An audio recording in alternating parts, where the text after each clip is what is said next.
परिचय दे दो, आगे किताब बोलेंगे। आशीर्वाद मंगला जी।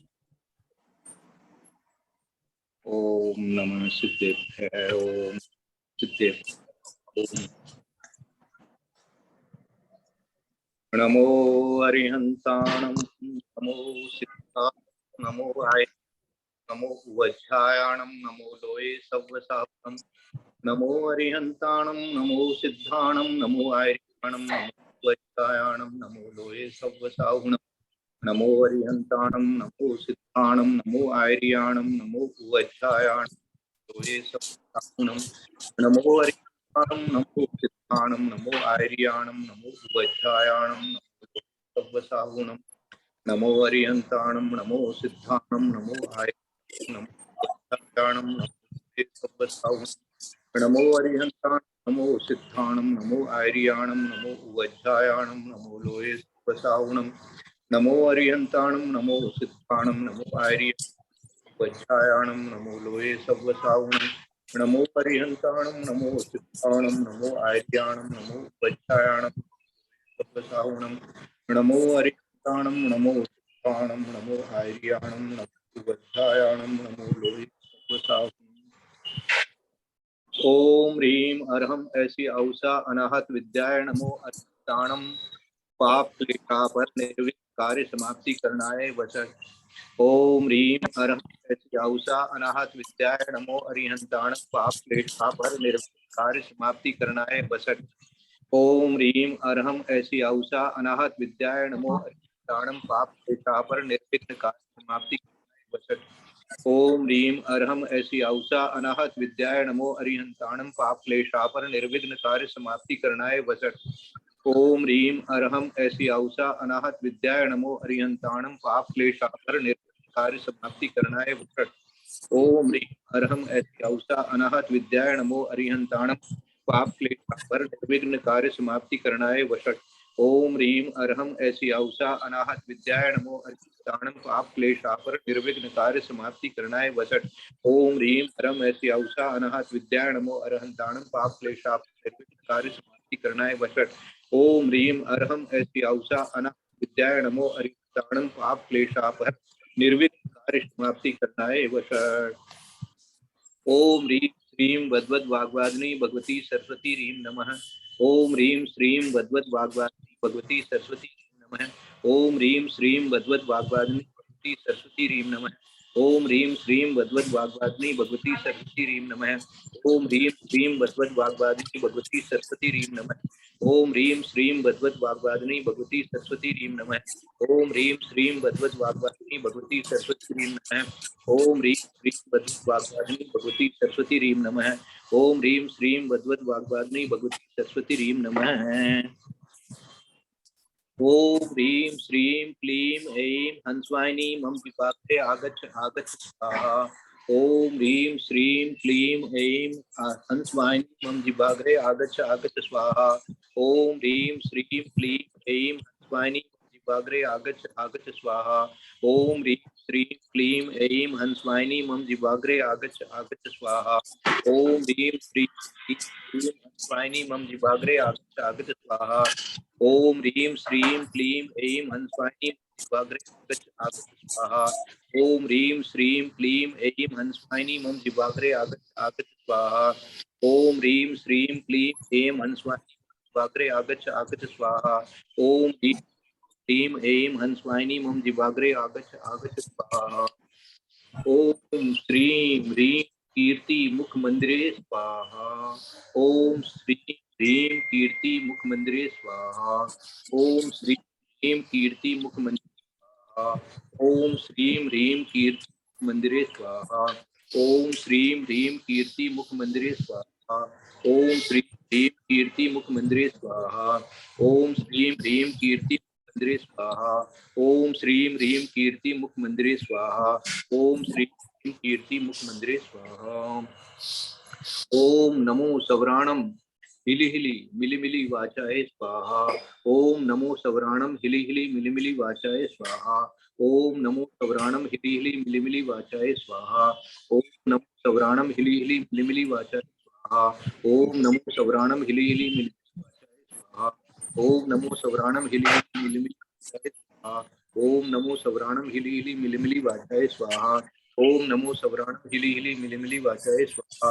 ओम नमो सवराणम हिली हिली मिलिमिलि वाचाय स्वाहा। पौर्वाणिक स्वाध्याय प्रतिष्ठायां पूर्वाचार्यानुक्रमे सकल कर्मचार्थम पूजा वंदना स्वे समितम श्री श्रुत भक्ति कायोत्सर्गम करो। सब लोग शांति से 9 बार नमोकार मंत्र का जाप करें। आवाज जहाँ आ रही हो तो विचार कर लें, आवाज नहीं आवे ध्यान रखें।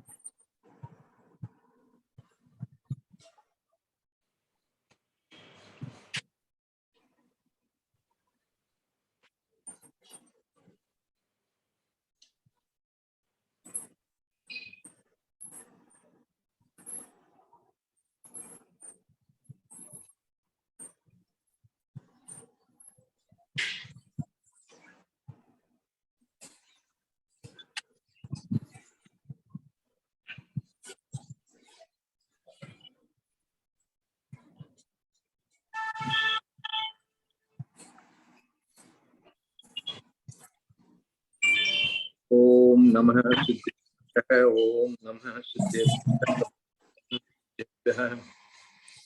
ओकारं बिंदु संयुक्तं नित्यं ध्यायन्ति योगिनः कामदं मोक्षदं चैव ओंकाराय नमो नमः।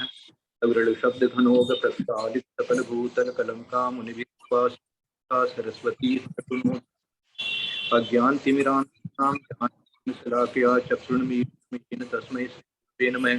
श्री परम गुरुवे नमः। आचार्य नमः। सकल कलुषविन्वंसं नाम परिवर्तकं धर्म संबंधकं भव्य जी प्रतिबोधकार पुण्य प्रकार पाप प्रणाशनम इदम उदय धारा नाम धे मूल ग्रंथ करता श्री सर्वज्ञ देवा तदुत्तर ग्रंथ करता देवा गणतर देवा तेषां वसुंसार महासाध्य आचार्य नैमिष सिद्धांत चक्रवर्ती देवेन वित्तम मंगलम भगवान तमोगणी मंगलम कुंद कुंदाद्यो जैन धर्मोस्तु मंगलम सर्व मंगल मांगल्यम सर्व कल्याण कारकम प्रधानम सर्वधर्माणां जैनम जय कोटिशतं द्वादशैव कोटि लक्षाणि सिद्धिस्त्रयाणि चैव पञ्चाशतष्टोत्तरसहस्रसङ्ख्यामेतत् कृतं पंचपदं नमामि। अर्हन्त भाषियर्थं गणहर देवेहिं वन्दन्त्यं प्रणमामि भक्तियुक्तो सुजनम्।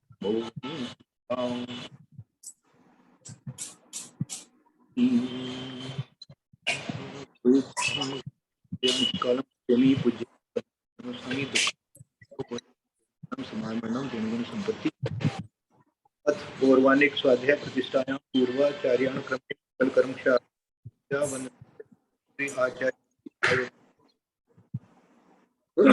निशा जी सबका खुला हुआ है, इसलिए भाई साहब की आवाज आधी कट कट के आ रही थी, सुनाई नहीं पड़ा था ठीक से। सब म्यूट कर लें प्लीज। 9 बार नमोकार मंत्र का खूब शांति से ध्यान लगाते हुए जाप करें।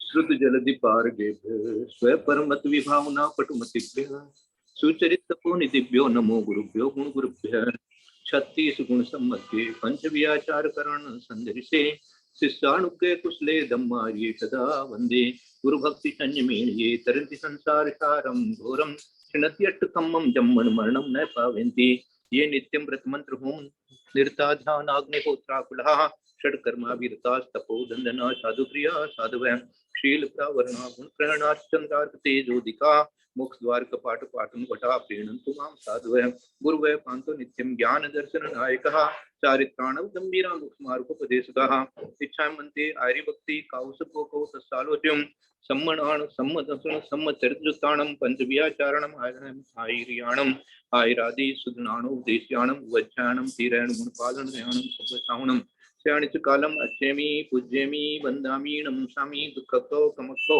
कोयलाओ सुवेगम समामरणम बिंदु संपत्ति को मध्यम। शास्त्री जी का मंगलाचरण करें दीदी।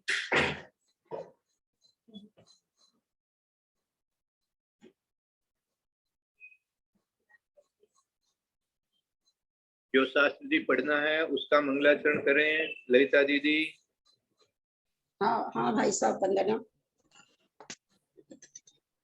सिद्धम सुधम प्रणमीय जिनिंद वर्णेमि चंदमकलंकं गुणरयन भूषणोदयं जीवस्य परुवणं गोच्छं सरस्वती नमस्तुभ्यं वरदे कामरूपिणी विद्यारंभं करिष्यामि सिद्धिर्भवतु मे सदा। द्वादशांग जिनवानी माता की जय। आचार्य नेमिचंद्र जी की जय। ग्रंथराज गोमटसार जीव कांड की जय। रूप में विराजमान पूज्य भाई साहब अंजना जी प्रतिमाधारी सबको वंदना वंदना वंदना।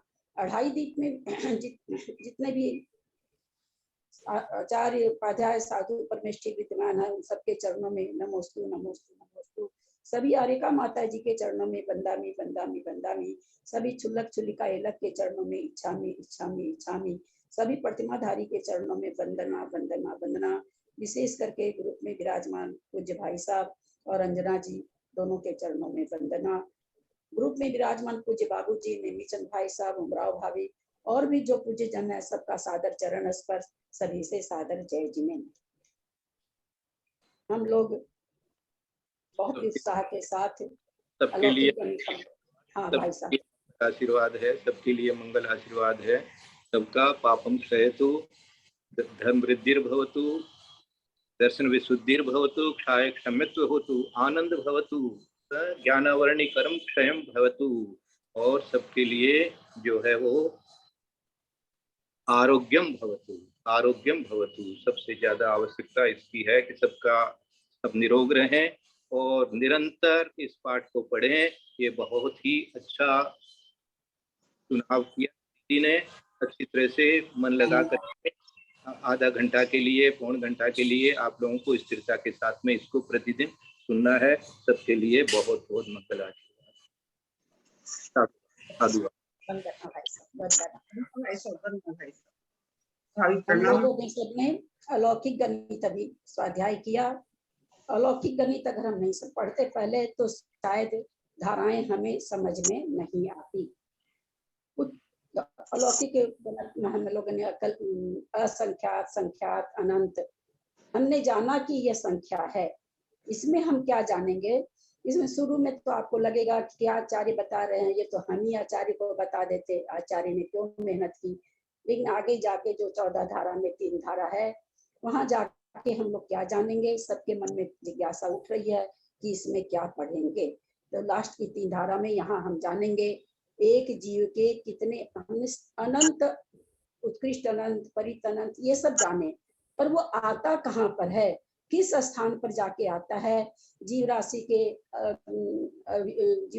अगुरु लघु गुण के अविभाग प्रतिच्छेद कहाँ पर आएंगे, उद्गल की संख्या कहाँ पर आएगी, निगोद राशि की संख्या कहाँ पर आएगी, धर्म द्रव्य के अभिभाग गुरु लघु गुण के अभिभाग प्रतिच्छेदों की संख्या किस जगह पर आए। हमने अनंत के रूप में 3 संख्या पढ़ी अभी, लेकिन वो अनंत के रूप में आती हुई भी संख्या तुलनात्मक रूप से कहाँ आएगी, पहले कौन सी आ जाएगी फिर कौन सी आ जाएगी। कितनी अद्भुत चीज। पृथ्वी कायिक जीवों की संख्या कहाँ पर है, अग्नि कायिक जीवों की संख्या कहाँ पर है, सबको हमने अनंत के रूप में तो जान लिया। उसका और जैसे कहते हैं ना और गहराई से चिंतन करना कि आखिर में जब हम अनंत सबको बोल रहे हैं तो वो अनंत कहाँ पर आता है, किससे किसकी संख्या ज्यादा है अथवा किससे किसकी संख्या कम है। ऐसी अद्भुत चीज, अद्भुत अद्भुत अद्भुत चीज हम इसमें जानने जाएंगे। हमें हमारे बहुत रोंगटे खड़े होंगे कि जिन संख्याओं को हम केवल, जैसे अभी हम अलौकिक गणित में असंख्यात को समझा तो आंख फटी की फटी रह गई, उत्कृष्ट संख्यात को समझा तो एकदम से चकित रह गए, क्योंकि अभी तक केवल छोटे छोटे शब्दों में जानते थे। उसी तरह हम शब्दों में जान रहे हैं कि जीवों की संख्या अनंत है, उद्गल अनंत अनंत है। आकाश के प्रदेशों की संख्या कहाँ, जो कि हम कहते हैं असीम है, सीमा ही नहीं है आकाश की, ऐसे आकाश के भी प्रदेशों की संख्या कहाँ आ रही है। और हम लोगों को ताज्जुब होगा, इस सारे प्रदेशों की संख्या के बाद ही केवल ज्ञान की संख्या आ रही है, विभाग प्रतिच्छेद। ये जब हमको भाव भासना होगी तो उस केवल ज्ञान को पाने के लिए हमें और उत्सुकता होगी और हम अग्रसर होंगे, और हमें बहुत ही मतलब कहाँ कैसे आचार्य जाने आखिर में इतना इतना अनंत अनंत में भी तुलनात्मक विश्लेषण देना। हमें जितनी भी समझ में आएगी, 11 धारा तो बहुत अच्छी तरह से समझ लेंगे, 3 धारा भी समझने की पूरी कोशिश करेंगे। मैं अपनी पूरी कोशिश लगाऊंगी, पूरी तरह से जितनी जी जान लगा सकूंगी मैं अवश्य लगाऊंगी। फिर भी अगम जिनवानी है, बहुत कठिन सब्जेक्ट है, मुझे नहीं पता कि मैं कितना आप लोगों को समझाने में सक्सेस होंगी, पर समझाएंगे। अब सबसे पहले हम समझे, सबसे ज्यादा जिज्ञासा हो रही थी लोगों को, कल भी कई कई लोगों से भी, धारा तो नाम ही नहीं सुना आज तक हमने, कि धारा क्या होती है, धारा किसे कहते हैं। धारा जैसे हम लोग इसको इंग्लिश में सीरीज कह सकते हैं, सीरीज, जैसे ना अलजेब्रा वगैरह में हम लोग को बहुत काम आई हुई है। तो सीरीज जैसे किसी भी चीज की सीरीज, जैसे मान लीजिए हम 2 को गैप करके कोई संख्या लिख रहे हैं, तो 2 के बाद 5 आएगी, है ना, 5 के बाद 8 आएगी, सॉरी 5 के बाद 7 आएगी। तो इससे हमें क्या पता, 2-2 के गैप में जो संख्या हुई, ये जो संख्या 2-2 के गैप में लगातार जहां तक जाती जाती है उसको हम कहते हैं धारा। कौन सी धारा, 2 के गैप वाली धारा। तो ऐसी अपने जिनागम में 14 धारा है टोटल। इस 14 धारा में सारा गणित समाहित हो जाता है, सभी तरह की धारा समाहित हो जाती है। तो मतलब किसी पैटर्न्स में किसी चीज को कहना, एक पैटर्न्स बना करके किसी चीज को बताना, ये चीज में धारा, धारा इसको कहते हैं। जैसे धारा में ही बोलेंगे किसकी संख्या, कौन जीवों के अविभाग प्रतिच्छेद कितने, उसके पृथ्वी काय की जीव की संख्या का, एकदम धारा के हिसाब से। ऐसे नहीं कि कुछ भी उठा के कहीं कह देंगे, उसी को धारा कहते हैं, पैटर्न्स के रूप में किसी चीज को बताना। जैसे हमने संख्या कही, हमने कहा सम संख्या, तो सम संख्या इवन नंबर जिसको कहते हैं। तो इवन नंबर में क्या आ जाएगा, 2, 4, 6, 8, है ना, इस तरह से आएगा। तो इसको ये क्या हो गया, पैटर्न्स हो गई, 2 के बाद 4, फिर 6, फिर 8, तो इवन नंबर की धारा हुई, सम संख्या की ये एक धारा हुई। तो इस तरह से धारा का मतलब एकदम कंटिन्यूटी में किसी पैटर्न्स में वो चीज कहना, इसको हम कहते हैं धारा अथवा सीरीज कहते हैं। अपने लौकिक गणित में तो इन्फिनाइट भी संख्या होती है। अनंत को जब लौकिक गणित हम लोग पढ़ते थे, मैथमेटिक्स वगैरह अलजेब्रा, तो इन्फिनाइट का मतलब इन्फिनाइट, वहाँ अनंत मतलब इन्फिनाइट। लेकिन हमारा आगम एक ऐसा इन्फिनाइट को भी फाइनाइट करके बताने जा रहा है। जो हम अभी देखे उसमें उत्कृष्ट अनंत अनंत, वहां जाके हम थम गए, बस जान गए। यहाँ तो उसको भी बताने जा रहे हैं कि कहाँ किसका स्थान आने वाला है। बहुत ही अद्भुत चीज है 14 धारा। सुना तो नाम बहुत पहले मैंने भी नहीं था, लेकिन बहुत ही अद्भुत चीज है। जबकि हमारे पास जीवकांड घर घर में है, लेकिन फिर भी हम चीजों से अपरिचित है, क्योंकि हमने खोल के पढ़ा भी तो उतना ध्यान नहीं, उतना समझ में नहीं आता है। तो इस तरह हम कुछ पैटर्न्स में संख्या को कहना, इसको धारा कहते हैं, सीरीज, जिसको इंग्लिश में सीरीज कहते हैं। हमारे आगम में इन्फिनाइट बोल के नहीं है कुछ भी। जैसे लौकिक में है कि इन्फिनाइट आकर के वहां पर वो गणित रुक जाती है, यहाँ पर इन्फिनाइट को भी, अनंत को भी फाइनाइट करके बताया जा रहा है।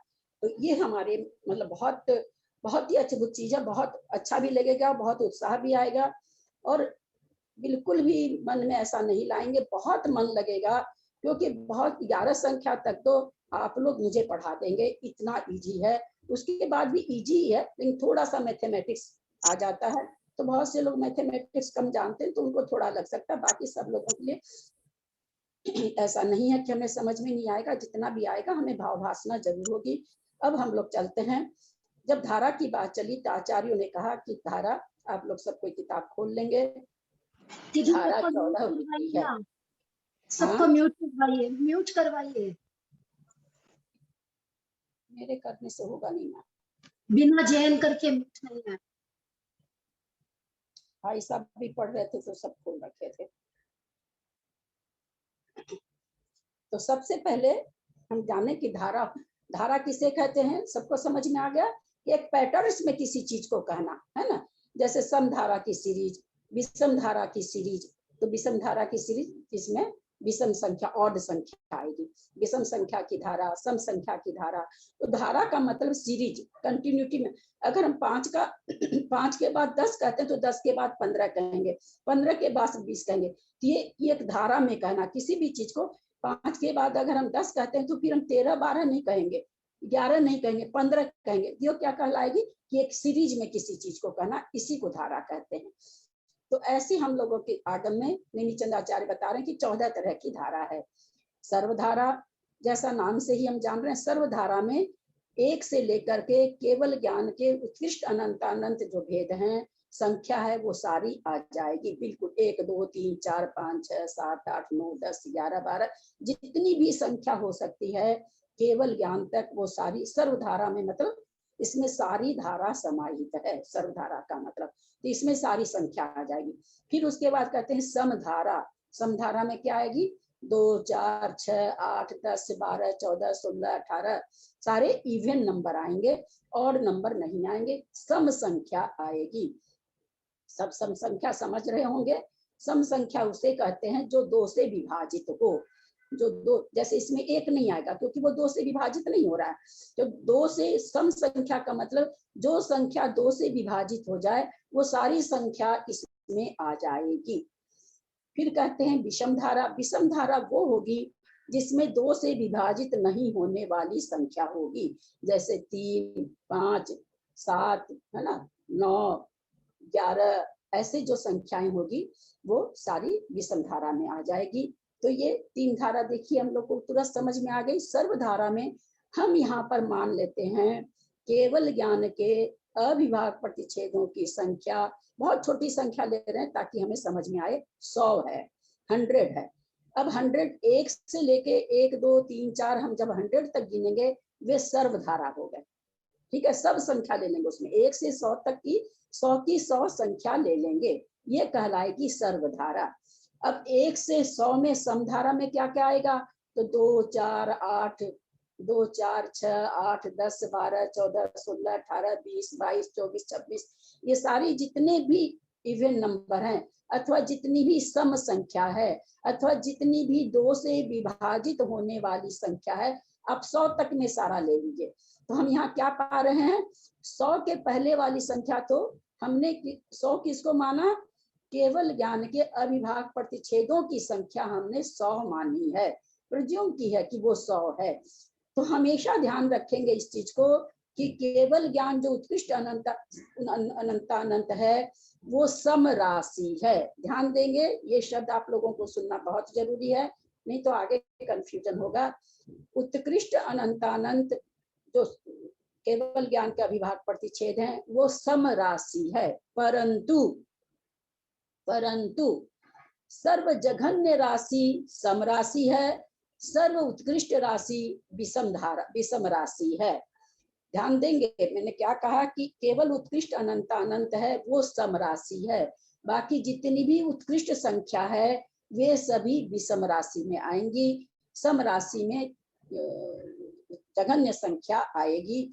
जैसे हम लोगों ने निकाला था जघन्य परितानंत निकाला था ना, जघन्य परित संख्यात। हम ये जघन्य परित संख्यात तो होगा सम संख्या, इसमें से जब हम 1 माइनस कर देंगे आएगा उत्कृष्ट संख्यात, वो ऑड नंबर होगा। तो उत्कृष्ट संख्या केवल ज्ञान की संख्या है जो सम रूप है, समझिए, केवल एक राशि, बाकी जितनी भी उत्कृष्ट जहां लग जाएगा वो विषम राशि हो जाएगी। क्योंकि हम इसको ऐसे ही समझ सकते हैं क्योंकि सारी राशि तो हमको पता नहीं है, असंख्यात उत्कृष्ट संख्या पता नहीं है, तो जघन्य असंख्यात वो भी इवन नंबर होगा, जघन्य अनंत वो भी इवन नंबर होगा, जघन्य संख्यात तो हम जानते ही 2 है, तो इवन। प्रश्न खड़ा होता है कि भाई आप कहाँ से जाने इसको कि ये होगा इवन नंबर होगा। चूंकि जघन्य संख्यात 2 से शुरू होता है और 2 सम राशि है, इससे पता चलता है कि जघन्य है सो जो भी जघन्य राशि आगे आएगी, चाहे वो असंख्यात हो चाहे वो अनंत हो, सभी जघन्य राशि सम राशि होगी। उत्कृष्ट राशि जितनी भी संख्या की होगी सभी ऑड होगी, केवल ज्ञान के उत्कृष्ट अनंतानंत अविभाग प्रतिच्छेदों की संख्या को छोड़कर। समझ में आया होगा सबको? किसी को यहाँ तक कोई प्रश्न है क्या? आंटी वापस से बताइए ये वाला। मैंने कहा सम वाला और विषम वाला ना, वो केवल ज्ञान वाला। हमने अभी अलौकिक गणित पढ़ा, उसमें मध्य को तो छोड़ दीजिए, मध्य में तो इवन और ऑड दोनों आएगी। मध्य राशि चाहे मध्य संख्यात हो, चाहे मध्य युक्ता संख्यात हो, चाहे मध्य परिता संख्यात हो, चाहे मध्य असंख्याता संख्यात हो, चाहे मध्य परित अनंत हो, ये मध्य वाली में तो दोनों आएगी ना। जैसे एक से हमने 100 लिया, अविभाग प्रतिच्छेद कितना लिया? 100 लिया, और हमने साथ में ये अविभाग प्रतिच्छेद 100 किसको माना? केवल ज्ञान के प्रतिच्छेद को। तो केवल ज्ञान का उत्कृष्ट अनंतानंत जो केवल ज्ञान के अविभाग प्रतिच्छेद हैं, हमने कहा कि केवल एक ये राशि है जो सम रहेगी। जैसे हमने अभी 100 माना, 100 कैसी राशि है? सम राशि है, 2 से विभाजित है। तो एक केवल यही राशि है उत्कृष्ट वाली जो सम रहेगी। बाकी जितनी जघन्य राशि, जैसे जघन्य संख्यात, जघन्य परित संख्यात, जघन्य युक्त संख्यात, जघन्य असंख्याता संख्यात, जघन्य परित अनंत, जघन्य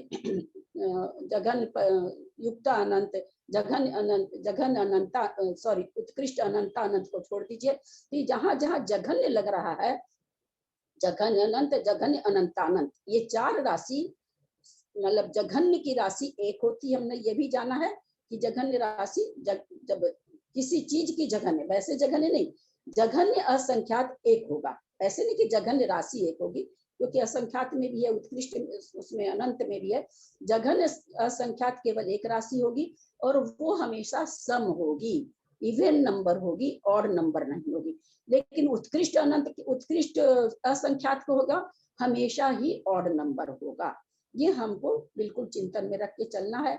उत्कृष्ट राशि केवल ज्ञान के अविभाग प्रतिच्छेद की राशि इवन नंबर होती है, अथवा कहिए इवन समझते हो अथवा सम, दोनों ही चीज, अथवा 2 से विभाजित होना। जिसको जो समझ में आए उस चीज को आप भाव भाषणा करेंगे। वो केवल, यानी फिर आप लोग को कह रहे हैं जघन्य जो राशि है, जघन्य का मतलब हमें एक लेना है, एक राशि, एक नहीं, 1 नहीं, एक राशि केवल। जैसे जघन्य संख्या 2 है, 2 से विभाजित हो रहा है ना। लेकिन उसके बाद उत्कृष्ट संख्यात जो आ रहा है, जो जघन्य परित असंख्यात में 1 माइनस करके जो आ रहा है उत्कृष्ट संख्यात, वो ऑड होगा। क्यों होगा? क्योंकि जघन्य परित असंख्यात इवन है। इवन में से जब हम 1 घटाते हैं तो वो राशि हमेशा ऑड आती है। इवन में हम अगर 1 जोड़ते हैं तो वो राशि भी ऑड आती है। जैसे 4 इवन नंबर है, हम अगर 1 घटाए तो 3 आया, जो कि ऑड नंबर हो गया। उस 4 में हम अगर 1 जोड़ते हैं तो 5 आया, ये भी इवन नंबर हो गया। समझ में आया कि नहीं यहाँ तक? दीदी समझ में आ गया। एक बात ये जो हम ये कह सकते हैं, जो उत्कृष्ट अनंतानंत इवन राशि है, तो फिर जो जघन्य अनंतानंत वो भी इवन राशि है, तो अनंतानंत की दोनों राशियां उसमें आ जाएंगी, इवन में आ जाएंगी। जघन्य राशि सभी क्या नाम है, सम राशि है। सभी समधारा में आएगी। जितनी भी जघन्य राशि है सब समधारा में आएगी। उत्कृष्ट में सभी विषमधारा में आएगी। केवल ज्ञान के अविभाग प्रतिच्छेद यानी उत्कृष्ट अनंतानंत। यही तो मैं कह रही हूँ ना, जो अनंतानंत की जो सबसे जो है जघन्य सभी इवन में आएगी। ये एक पंक्ति सफिशिएंट है। जघन्य राशि कोई भी हो सभी इवन में आएगी। और कुछ किसी का कोई प्रश्न? मतलब उत्कृष्ट, मतलब ये हुआ कि उत्कृष्ट में खाली जो केवल ज्ञान के अविभाज्य प्रतिच्छेद है, जो अनंत, वो खाली सम संख्या में आएंगे। हाँ, बाकी सारी जघन्य के सारी सम संख्या में आएंगे। हाँ, और बाकी सारी उत्कृष्ट राशि विषम में आएगी। ललिता जी, इसका कारण ये हुआ कि जगन्य 2 से शुरू है, तो हर हाँ। जगह वो इवन ही रहेगा जगन्य, और हाँ, एक माइनस करना, हाँ। इसलिए उधर इवन ही होगा, ओड ही होगा उत्कृष्ट में। बिल्कुल, तो इस तरह से उस जगह वो हमें ये विषम बिल्कुल, राशि होगी क्या खाली? जब हाँ? केवल ज्ञान के उत्कृष्ट वो अनंतानंद का भी वो होगा, तो उस जगह वो जघन्य राशि खाली ना वो विषम नंबर हो जाएगा। नहीं, क्यों होगा? जगह में सब जगह सम राशि है। अभी उस जगह शायद वो सुनीता जी भी तो यही पूछी ना, यही तो मैंने कहा ना कि सब जघन्य राशि जहां भी जघन्य लिखा है वो सम होगी, मध्यम राशि तो जघन्य और ओड दोनों होगी, उत्कृष्ट राशि सारी विषम होगी, केवल एक संख्या को छोड़कर, केवल ज्ञान के अविभाग प्रतिच्छेदों की संख्या को छोड़कर सारी उत्कृष्ट राशि विषम धारा में आएगी। ठीक है, एकदम क्लियर हो गया सबको? कहीं कोई कंफ्यूजन? तो कितना देखिए हम लोग कितनी जल्दी जान गए ना, 3 धारा सीख गए, कितनी जल्दी सीख गए। सर्वधारा 1 से 100 तक की सारी, 100 को हमने क्या माना है? केवल ज्ञान के अविभाग प्रतिच्छेदों की संख्या मानी है ना। तो सर्वधारा में सारी संख्या आ जाती है, उसको सर्वधारा कहते हैं। सर्वधारा माने जिसमें सारी धारा समाहित हो। इस 100 में द्विरूप वर्ग धारा भी है, द्विरूप घन धारा भी है, द्विरूप घनाघन धारा भी है। क्यों है? क्योंकि केवल ज्ञान के अविभाग प्रतिच्छेद से आगे कोई संख्या नहीं होती। और हमने क्या माना कि 100 जो संख्या है वो केवल ज्ञान के अविभाग प्रतिच्छेदों की संख्या है, तो सारी धारा तो उसी में समाहित होगी, क्योंकि उसके आगे तो कोई संख्या ही नहीं बचती है। तो इस तरह से 14 की 14 धारा, हम अगर 100 मान रहे हैं केवल ज्ञान के अविभाग प्रतिच्छेद, तो 100 के अंदर सारी धारा आ गई। अब हम समझेंगे कैसे कैसे। तो सर्वधारा मतलब जिसमें सभी धारा आ जाना, यानी 1 से 100 में सारी धारा आ जाएगी।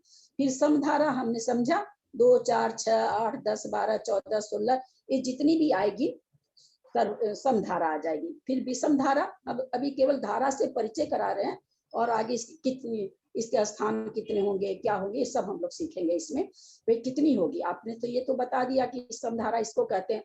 ये अद्भुत चीज है ये धारा, ये इसकी भी काउंटिंग बता देगा कि केवल ज्ञान के अविभाग प्रतिच्छेद तक कितनी समधारा है, कितने मतलब कि इवन नंबर कितने हैं, ये भी बताने वाला आगे। ये ऐसे ही अद्भुत चीज है। विषम धारा में हम सारा ले लेंगे, और संख्या ले लेंगे 3, 5, 7 इस तरह की संख्या ले लेंगे सारी। फिर कृति धारा, कृति धारा मतलब होता है वर्ग, कृति मतलब होता है वर्ग। कृति धारा ऐसी ऐसी ऐसी संख्याएं जो वर्ग रूप हो, ऐसी संख्याएं जो वर्ग रूप हो, यानी जिसका वर्ग मूल निकलता हो, अथवा जो मल्टीप्लाई करके वर्ग करके जो संख्या है उसको कृति धारा, जिससे वर्ग होता है वो नहीं लेना है। ध्यान रखेंगे कृति धारा में वर्ग की हुई संख्या लेनी है।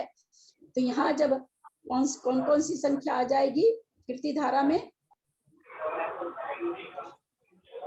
जिसका स्क्वायर रूट निकल सकता है वो संख्या है, जिसका वर्गमूल निकल सकता है नहीं, जिसका स्क्वायर रूट निकल सकता वो संख्या नहीं आएगी इसमें। स्क्वायर, जिसका स्क्वायर निकल चुका वो आएगी, वो कृति मात्रिका धारा में आएगा, कि जिससे जो उत्पन्न करती है, जो वर्ग को उत्पन्न करती है, उसमें वो संख्या आएगी। यहाँ कौन सी संख्या आएगी?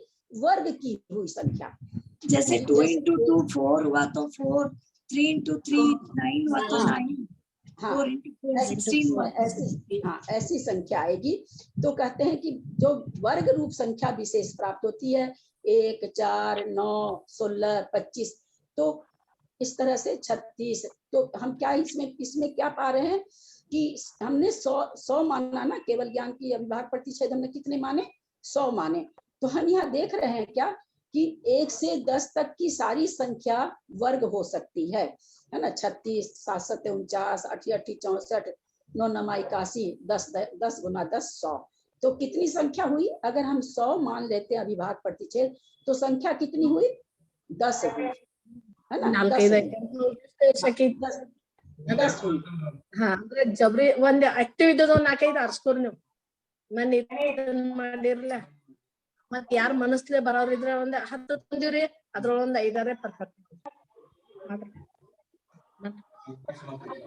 ಇಂದು ಪ್ರಾಕ್ಟೀಸ್ ಮಾಡ್ರಿ, ನಾಳೆ ಎಲ್ಲ उज्ज्वला जी, आप अपना कम्यूट कीजिए।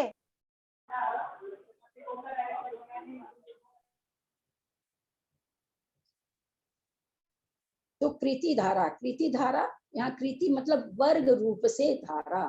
तो जैसे एक का भी वर्ग करेंगे तो एक ही होगा, लेकिन एक भी आएगा इसमें। 1, 4, 9, 16, 25, 36 ऐसे करते करते हम कहाँ तक ले गए? 100 ले गए। तो 100 ले गए तो कितनी संख्या हमको प्राप्त हो रही है? आप ध्यान देंगे तो 10 संख्या हमको प्राप्त हो रही है। तो क्या कह रहे हैं कि 1, 4, 9 कृति धारा में कितनी संख्या है? कि ये कह रहे हैं 1, 4, 9, 16, 25 करते करते केवल ज्ञान पर्यंत, यानी हमने केवल ज्ञान कितना माना है? 100 माना है। तो वहां तक आप ले जाइए। 36, 7, 49, 88, 64, 9, 81, 10 100। तो केवल ज्ञान पर्यंत इतनी संख्या इसमें वर्ग रूप में प्राप्त होगी। तो सारे स्थान कितने होने चाहिए?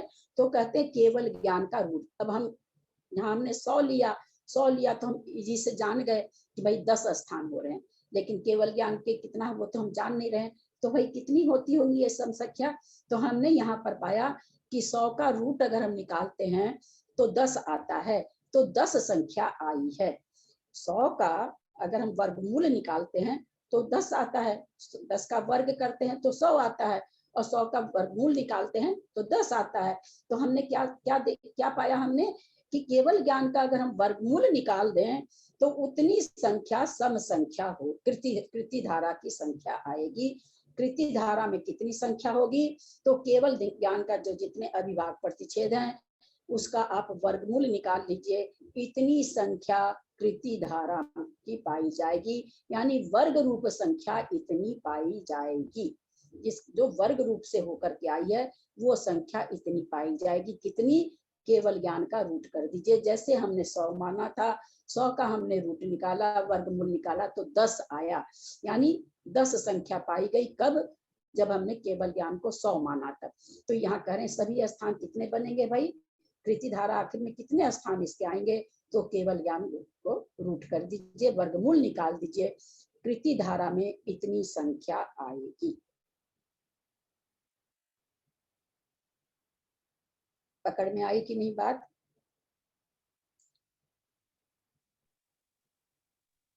आ गई। कोई प्रश्न है किसी को? नहीं। प्रतिधारा निभावी समझ में आई मेरे तो। वर्ग करना तो आ गया। प्रतिधारा में आपने जैसे 1, 9 कैसे मतलब होगा? हाँ, और बोलिए, और क्या पूछना चाह रही हैं? कैसे वर्ग प्रतिधारा में कैसे, प्रतिधारा में हमें वर्ग कैसे निकालना है? वर्ग तो अपने जानते हैं ना, उसी संख्या को उससे गुना करना वर्ग कहलाता है ना। उसी संख्या को उसी संख्या से 3 पर स्क्वायर, तो 3 गुना 3, 4 पर स्क्वायर, तो पावर घात जिसको कहते हैं, 4 पर घात की पावर 2 या घात 4 पर पावर 2, तो 4 गुना 4। तो इस तरह से हम देखते हैं कि वर्ग निकालते हैं तो उसी संख्या को उसी से गुना करते हैं। तो ऐसी संख्या चिंतन किया गया भाई ऐसी संख्या कितनी होती होगी? तो आचार्य ने कहा केवल ज्ञान का रूट निकाल लो, उतनी संख्या है। कैसे पता चला? जैसे हमने अभी केवल ज्ञान 100 माना, अब 100 का रूट जब हम निकाल रहे हैं तो 10 आता है। 10 गुना 10 करने से 100 बनता है। तो वर्गमूल निकाला हमने तो 10 आया। तो हम पा रहे हैं कि केवल ज्ञान जब 100 है तो 1 से लेकर 1, 2, 3, 4, 5, 6, 7, 8, 9, 10 इस तरह से 10 संख्या आई। वो 10 संख्या आई कहाँ से? 100 का हमने रूट निकाला तब आई। तो वही यहाँ पर कहना चाह रहे हैं कि भाई ये तो हमने 100 माना, और है कितनी वास्तविक कितनी है? तो बोल रहे हैं केवल ज्ञान के जो अभिभाग प्रतिच्छेद हैं उनका आप रूट निकाल दीजिए, उतनी कृति धारा की संख्या है कि 1 से लेकर के केवल ज्ञान के अभिभाग प्रतिच्छेद तक की संख्या के बीच में। ललिता जी, स्थान मतलब क्या हुआ? सर्व स्थान मतलब स्थान कितने? सर्व स्थान। जैसे 1 से 10 में संख्या के कितने स्थान हैं? 10। वही सर्व स्थान मतलब किसके कह रहे? सर्व स्थान देकर के नीचे लिख रहे वो स्थान कितने होंगे? जब 1 से लेके केवल ज्ञान के अभिभाग प्रतिच्छेद है वहां तक में कृति धारा के कितने स्थान आएंगे, यानी कितनी संख्या आएगी जो वर्ग रूप होकर के बनेगी, है ना। जैसे 4, 9, 2 का वर्ग 4, 3 का वर्ग 9 बन रही है ना। तो वही जब प्रश्न उठा कि भाई कृति रूप से संख्या कितनी आएगी केवल ज्ञान तक, तो उन्होंने कहा सब स्थान कितने होंगे? केवल ज्ञान का रूट कर दीजिए। तो जैसे अभी हमने 100 माना, 100 का हमने रूट किया तो वर्गमूल निकाला तो 10 आया। तो जब केवल ज्ञान 100 है तो स्थान कितने आ रहे हैं? 10 आ रहे हैं। कहाँ से आए? 100 का हमने रूट निकाला, वर्गमूल निकाला। तो उसी तरह से जब केवल ज्ञान का हम वर्गमूल निकाल लेंगे तो जितना वो आएगा वर्गमूल निकला हुआ, कृति रूप धारित संख्या उतनी होगी 1 से लेकर के केवल ज्ञान के अविभाज्य प्रतिच्छेद में। केवल ज्ञान का वर्गमूल निकालना है, मतलब केवल ज्ञान में जितने अविभाज्य प्रतिच्छेद रहेंगे उसकी संख्या का वर्गमूल निकालना है। हाँ, उसकी संख्या का वर्गमूल निकालेंगे तो उतनी कृति धारा में आ गए। क्योंकि हम यहाँ पर क्या पा रहे हैं कि जब हमने 100 माना था तो 100 का वर्गमूल निकाला 10, तो यहाँ 10 ही आई है ना। यहाँ हम कैसे भावभास ना भाए कि केवल ज्ञान का रूट निकालने से, क्योंकि हमने जब 100 माना, 100 का जब रूट निकाला तो 1 से 100 तक में उतने स्थान आए जो कृति रूप धारा के थे। 4, 6, 8, 16 जो भी है, 4, 9, 16 एक एक अंक के वर्ग बन गए थे। 1, 2, 3, 4, 5, 6, 7, 8, 9, 10 सबका वर्ग कर लीजिए तो 10 का वर्ग 10 हो गया 16, तो सॉरी 100 हो गया। हमने 100 माना था केवल ज्ञान, तो कितने स्थान आए? 1 से अगर 100 केवल ज्ञान है तो हमने देखा कि 10 स्थान आए। तो इससे प्रतिभाषित हुआ कि केवल ज्ञान का अगर हम रूट निकाल दें, वर्गमूल निकाल दें, तो हमको कृति रूप से जितनी संख्या बनेगी वो हमको पता चल जाएगी कि वहां तक के अविभाज्य एक को संख्या क्यों लिए इसमें? एक चार जैसे एक चार बोले, एक क्यों संख्या लिए? 1 into 1 1 into 1 वर्ग निकालना है ना, वर्ग की बात बोलते हैं ना। हाँ, इसलिए यहाँ कृति धारा में 1 लिया जाएगा बाबूजी, क्योंकि इसका वर्गमूल, इसका जो भी निकालिए, इसका जैसे जोड़ घटाव के समय में इसको नहीं लिया जाता है, लेकिन इसको गुना करिए, भाग 1 का तो 1 से भाग दीजिए तो 1 आता है, 1 1 1 मल्टीप्लाई करिए तो 1 आता है। इसलिए कृति धारा की संख्या जो चालू होती है वो, या सर्वधारा, ये संख्या 1 से चालू हो जाती है। विषम धारा 1 से चालू हो जाएगी, लेकिन भाई सम धारा 2 से चालू होगी, क्योंकि यहाँ पर उसी तरह से संख्या का बताया जा रहा है। तो हमने कृति धारा समझी। तो होगा नहीं ना, एक का वर्ग तो होगा ही नहीं। एक का वर्ग कैसे होगा? 1 का वर्ग 1 होगा बाबूजी, 1 का क्यूब 1 होगा, 1 का 4.1 होगा, ऐसे हो जाएगा। हाँ, अब हम जैसे एक रूम में 100 आदमी बैठे हों, उसमें 40 आदमी गोरे हैं, तो हम क्या कहेंगे? 60 आदमी काले हैं। अपने आप ही समझ जाएंगे ना। तो हमने ये जान लिया कि कृति धारा कितनी है। बोला केवल ज्ञान का रूट कर दो, जो संख्या आएगी वो कृति धारा में उतनी संख्या है। तो अब कृति धारा में कितनी संख्या आएगी? तो क्या है, केवल जैसे केवल ज्ञान का 100 है, केवल ज्ञान के हमने केवल ज्ञान कितना माना है? 100, और कृति धारा के संख्या कितनी आई है? कितनी आई है? 10 कितनी थी? केवल ज्ञान तक 100 संख्या थी, 1 2 3 4 5 6 100 थी। तो 100 में से अगर हम 10 घटा देंगे तो कितनी बचेगी? 90। ये 90 अकृति धारा हो गई। देखिए कितना इजी है ना। जैसे एक रूम में 100 आदमी में से 40 आदमी गोरे निकल गए, तो भाई काले कितने बचे? 60 बचे। तो केवल ज्ञान, चूंकि केवल ज्ञान से आगे कोई संख्या नहीं है, और हमको ये पता चल गया कि केवल ज्ञान का अगर हम रूट कर दें तो कृति धारा की सारी संख्या हमको पता चल जाएगी। तो फिर अकृति धारा कितनी बची? तो केवल ज्ञान में से हम केवल ज्ञान का रूट अगर निकाल दें, केवल ज्ञान में से केवल ज्ञान का रूट निकाल दें, तो हमारे पास क्या आ जाएगा? अकृति धारा के आ जाएंगे। जैसे देखिए, अकृति धारा पुस्तक खोल रखे होंगे सब कोई, जिसमें वर्ग रूप संख्या प्राप्त नहीं होती, जैसे 2 3 5 6 7 8 10 है ना, 11 12 जितने भी, कहाँ तक जाएगी? तो कह रहे हैं केवल ज्ञान -1 तक। केवल ज्ञान कितना माना हमने? 100 माना, 100 का तो वर्ग निकल रहा है ना। तो कह रहे हैं उसमें आप केवल ज्ञान में 1 माइनस कर दो, वहां तक अकृति धारा है। तो भाई वहां तक क्या 1 से 99 पूरी है?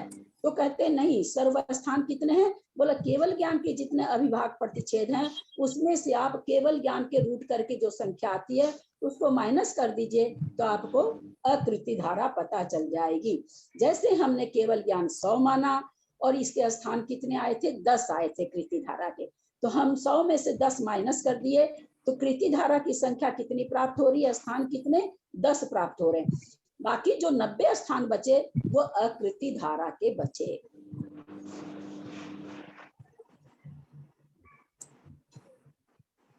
अभी तक तो बहुत बात इंटरेस्टिंग समझ में नहीं आई मुझे तो दीदी। है ना, आप लोग शुरू में कहेंगे आचार्य क्या बताने बैठ गए, हम ही लोग दीदी आचार्य एक बार आकृति धारा वापस बताइए ना। जैसे हमने ये उदाहरण दिया ना कि एक कमरे में लोग बैठे हुए हैं, 100 आदमी बैठे हैं। अब कोई उसमें से कहा भाई 10 आदमी गोरे थे तो बाहर आ गए, तो बाकी कितने बचे? 90 बचे। तो यहाँ पर हमने, यहाँ आचार्य कह रहे हैं भाई कृति धारा के स्थान कितने हैं? बोला केवल ज्ञान, ये पूरी राशि पर बता रहे हैं, पहले उदाहरण से समझा देते हैं। हमने केवल ज्ञान को 100 समझा था, तो 100 का हमने रूट निकाला तो आया 10। तो यहाँ हमको समझ में आया कि सभी स्थान जो कृति रूप से है, वर्ग रूप से है, वो कितने आएंगे? जैसे 36 के बाद आएगा ना 64 आएगा, 36 के बाद 49 आएगा, फिर 64 आएगा, फिर 81 आएगा, फिर 100 आएगा। तो हम क्या पा रहे हैं? 100 तक में कितने स्थान आ रहे हैं? कितने स्थान आ रहे हैं 100 तक में? 10 स्थान आ रहे हैं। होने वाले 10 स्थान आ रहे हैं। तो अगर हम 100 में से वर्ग रूप होने वाले 10 ही स्थान हैं, उसको हम अगर माइनस कर देते हैं तो इससे हमें क्या पता चलता है कि जो 90 स्थान है वो ऐसे हैं जो कृति रूप नहीं है, अकृति रूप है, यानी जो वर्ग रूप से नहीं हुई है। वो संख्या किसी का वर्ग नहीं है, है ना, वो किसी का वर्ग नहीं बन सकती, किसी का वर्ग नहीं हो सकती। जैसे 1 के बाद 2, 3, 4 के बाद 5, 6, 7, 8, है ना, 9 के बाद फिर 10, 11, 12, 13, 14, 15।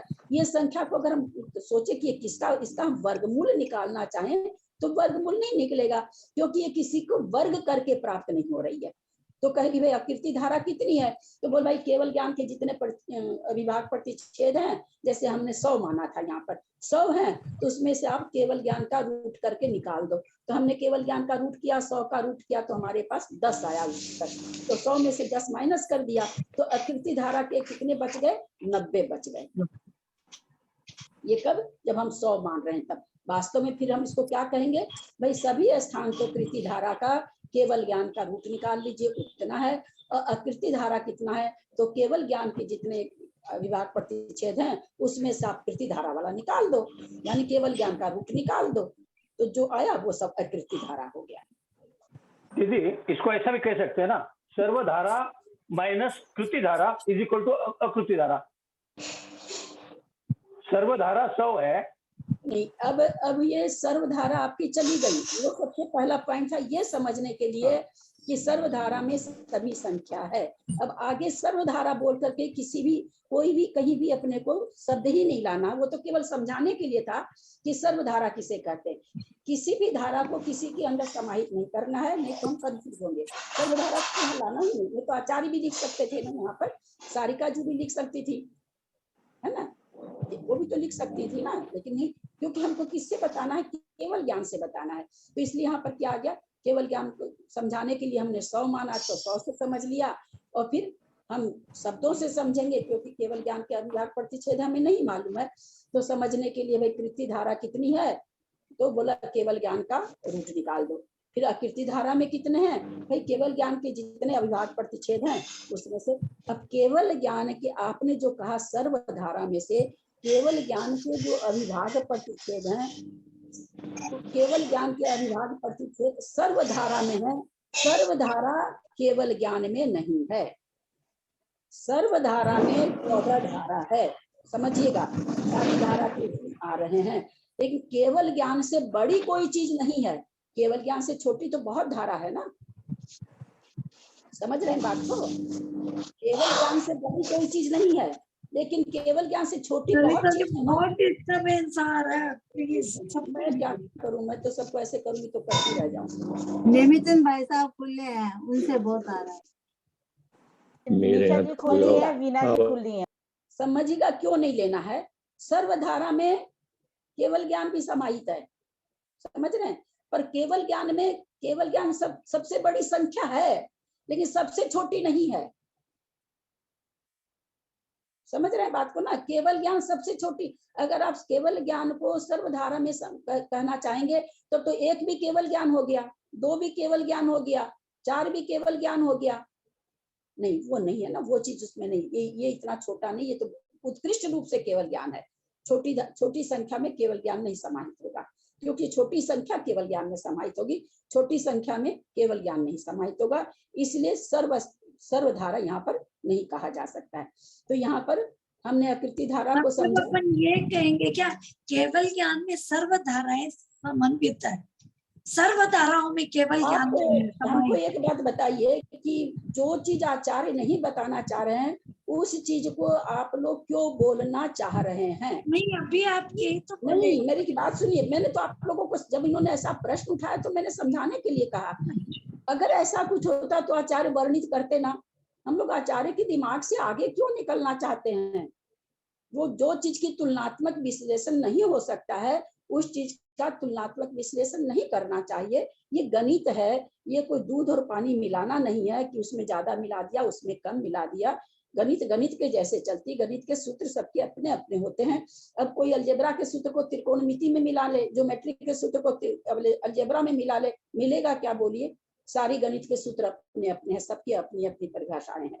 तो ऐसा नहीं होता, इसलिए जो संख्या जहां पर बताई जाती वहां पर वही सर्वधारा में तो एक भी आ गया। केवल ज्ञान एक को जानता, एक को अलग भाग है, पर उसके अविभाज्य प्रतिच्छेद एक नहीं है, उत्कृष्ट अनंत अनंत है।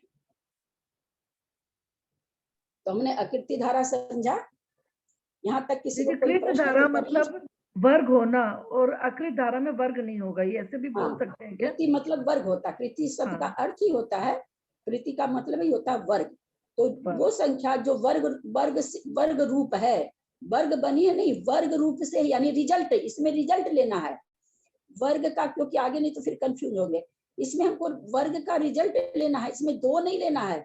2 दूनी 4 बना है तो 4 लेना है। कृति धारा में कौन सी संख्या आएगी? 4 आएगी, 2 नहीं आएगी। 2 से तो वर्ग बना है, तो यहाँ वर्ग होकर के जो संख्या आ रही है वो लेना है। तो जैसे 4, 9, 16, 25 ये वर्ग होकर के आ रही, 2 का वर्ग, 3 का वर्ग, 4 का वर्ग, 5 का वर्ग।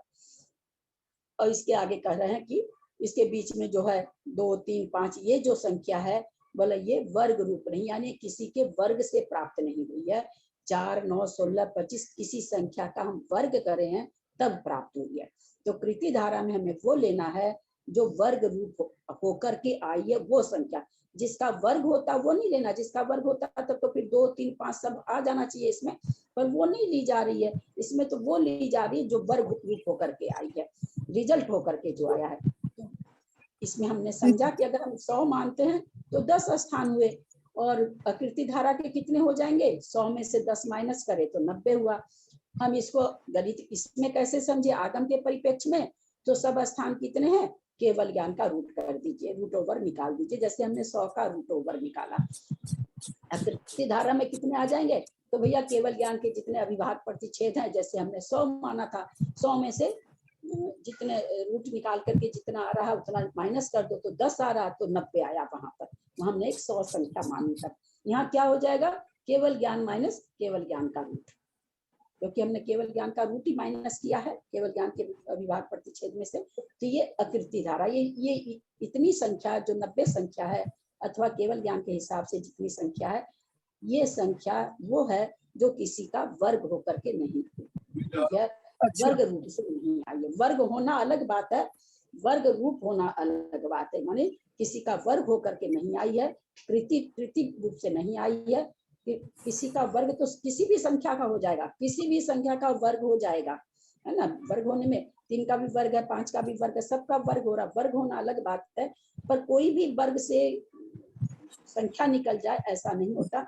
जिसका वर्ग निकलता है उसी का भी उसकी संख्या बनती है। तो इसमें वो आएगा जो वर्ग होकर के आ रहा है, जिससे वर्ग हो वो नहीं आएगा। ये हमको इसमें खास करके समझना है। तो भाई किसकी संख्या का कौन कौन सी संख्या वर्ग रूप है? 1 से 100 में तो कहा 4, 16, 25, 36, 50, 81 और 100। मतलब क्रम से हर संख्या का जो वर्ग हो रहा है, क्रम से। धारा का तो सीरीज है, या एक पैटर्न से आना, एक सीरीज से आना, उसको धारा कहते हैं। ऐसा नहीं कि भाई एक के बाद में सीधे 100 आ गया, ऐसा नहीं। धारा रूप से 4 से 9 के बीच में कोई कृति धारा नहीं है, तो कृति धारा हमारी क्या कहलाएगी? 4, 9, 16। इसके बीच में कोई अगर आती तो ये धारा नहीं कहलाती। फिर ये सीरीज नहीं बनती, एक पैटर्न नहीं बनता, इसके बीच में और कोई भी नहीं है, तो इसको कहा गया कृति धारा। कृति की धारा बनी हुई है 4, 9, 16, 25, इसको धारा कह दिए, जिसके बीच में और कोई संख्या नहीं आ सकती है, इसलिए धारा हो गई। और कृति हो गई किसी का वर्ग होकर के ये संख्या आ रही है। तो दीदी हम ये कह सकते हैं ना, कृति धारा वो है जो संख्या हमें वर्ग रूप से जो प्राप्त हुई है, जिसका वर्ग हुआ है, जो संख्या प्राप्त हुई है वर्ग करके, वो संख्या वो तो होगी कृति धारा। जो संख्या हमें वर्ग रूप से नहीं मिली है वो अकृति धारा होगी। हाँ, तो हमको इसमें ध्यान क्या रखना है कि भाई कृति धारा में तो केवल ज्ञान का रूट आएगा, केवल ज्ञान के जितने अभिभाग प्रतिच्छेद हैं उसका अगर हम वर्गमूल निकाल लें तो उतनी संख्या एक से लेकर के केवल ज्ञान के अभिभाग प्रतिच्छेद तक उतनी कृति धारा के स्थान आएंगे, उतने संख्या के स्थान आएंगे। कृति धारा के कितने आएंगे? तो केवल ज्ञान में से केवल ज्ञान का रूट अगर हम निकाल देंगे तो जितने स्थान बचे वे सारे स्थान किसके हो जाएंगे? अकृति धारा के। यहाँ तक समझ में आ गया है? आज क्लास समाप्त करते हैं क्योंकि शायद समय पता नहीं कितना हो गया। हाँ, 50 हो गया। केवल ज्ञान दीदी प्रणाम। केवल ज्ञान में से केवल ज्ञान के रूट माइनस कर देंगे अकृति धारा। एक बार वापस, हाँ, जैसे हमने माइनस किया ना, 100 माना था केवल ज्ञान, है 100 में से 10 ना? तो 100 केवल ज्ञान में से हमने क्या माइनस किया था? केवल ज्ञान का रूट माइनस कर दिया था। 100 का रूट आता है 10, तो 100 में से मैंने 10 माइनस कर दिया, तो हमने समझा कि अकृति धारा के 90 स्थान आए। तो वही चीज यहाँ पर है, क्योंकि हमने केवल 100 की जगह अब आप केवल क्या लिख दीजिए? केवल ज्ञान लिख दीजिए। केवल ज्ञान माइनस हमने केवल ज्ञान 100 का रूट लिखा, आप वहां पर केवल ज्ञान का रूट लिख दीजिए। बहुत अच्छा समझ। थोड़ा सा आज का जितना पढ़ाई हुआ थोड़ा सा कॉपी में लिख लीजिएगा, क्योंकि आगे नेचुरली आगे आचार्य एकदम बड़े संख्या बड़ी बात बताने वाले हैं, तो शुरू की चीजें हमें समझ में आई रहेगी तो आगे बहुत अच्छी तरह समझ में आएगा। कल सुनिएगा, हाँ? जितना आज सुनवाया कल सुनिएगा पहले, फिर आगे बढ़िए। जैसे ये 10 संख्या आई है 1, 16, 25, 36, ये कैसे आती है इसकी आकृति संख्या? 1, 16, 25, 36, 4 को 4 से गुना किया 2 दूनी 4, 4 चौक 16 ऐसे लगा ना, 3 या 9, 5 जोड़ी 25, 6 छंग 36 ऐसे लगा। अच्छा, ठीक है। लेकिन जो 16 में से 10 माइनस किया वो किसी को भी कोई शंका यहाँ तक नहीं समझ में आया हो तो पूछ सकते हैं। दीदी ये मुझे वो कि आपने जो यहाँ तो गुना कर लिया ये सब, फिर आपने जो 100 में से 10 का जो ये निकाला, आपने केवल ज्ञान के 10 स्थान निकाले, ये जरा नहीं, आपकी आवाज नहीं आई, आप फिर से बोलिए। जो केवल ज्ञान के 10 स्थान निकाले आपने, तो केवल ज्ञान के 10 स्थान नहीं निकाले मैंने, केवल ज्ञान वर्गमूल किया ना वर्ग। हाँ जी, तो वो 10 जो निकला तो वो मतलब 10 को 10 से भाग करके फिर निकाला आपने? नहीं, 10 मतलब पहले वर्गमूल में गुना हो रहा था ना, आप है ना आज कॉपी में करिएगा। इतना जो नहीं मैथ जानते हैं, 1 मिनट, जो मैथ नहीं जानते उनके लिए थोड़ा कठिन हो रहा है।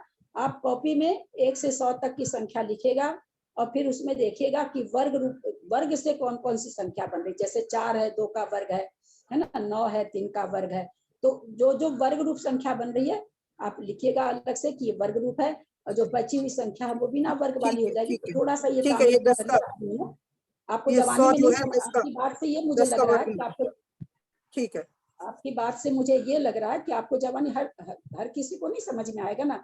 जो बिल्कुल संख्या जानते ही नहीं है, वर्ग जानते ही नहीं है, उनको नहीं समझ में आएगा बिना लिखे। इसलिए आप थोड़ा सा दिन आज लिखिएगा, फिर अगर आपको पकड़ में नहीं आए तो कल पुनः हम लोग इसको ले लेंगे, कोई बात नहीं। ठीक है। आज आप लिखिएगा 1 से 100 तक की संख्या लिख करके, और फिर उसमें छाटिएगा कि वर्ग कौन कौन सी संख्या जो वर्ग रूप होकर के बन रही है। फिर नहीं समझ में आएगा तो कल फिर लेंगे। ठीक है दीदी। और कोई प्रश्न? नहीं, बस बाकी तो क्लियर है। बाकी तो समझ इजी लगा होगा, जिनको जो थोड़े पढ़े लिखे हैं उनको तो खैर बहुत ही 5 लगा धारा होगा। सीख लिए दीदी। हाँ, आज 5 धारा सीख लिए। आज का तो समझ आगे का देखते हैं। आएगा ना आगे का। जोड़ घटाव गुना भाग आता है ना, तो आ जाएगा। आगे का देखते हैं, आगे यहाँ तक का तो बिल्कुल समझ में नहीं आया। यद्यक्ष मात्रा पदवाक्यहीनं मया प्रमादाति किंचनोक्तं तन्मे क्षमित्वा विदधातु देवी सरस्वती केवल बोधलब्धिं बोधि समाधि परिणाम शुद्धि स्वात्मोपलब्धि शिव सौख्य सिद्धि चिंतामणि चिंतित वस्तु दाने त्वं वन्दमानस्य ममास्तु देवी जावानी के ज्ञान ते सुझे लोकालोक सोवानी मस्तक चढ़ो सदा दे तुम धो। हे जिनवानी भारती तो ही जपू दिन रैन जो तेरा शरणा गहे सो पावे सुख चैन। देव भजू अरहंत को गुरु से हो निर्ग्रंथ दया धर्म पालू सदा यही मोक्ष का पंथ। संग जिनवानी माता की जय। 9 बार नमोकार।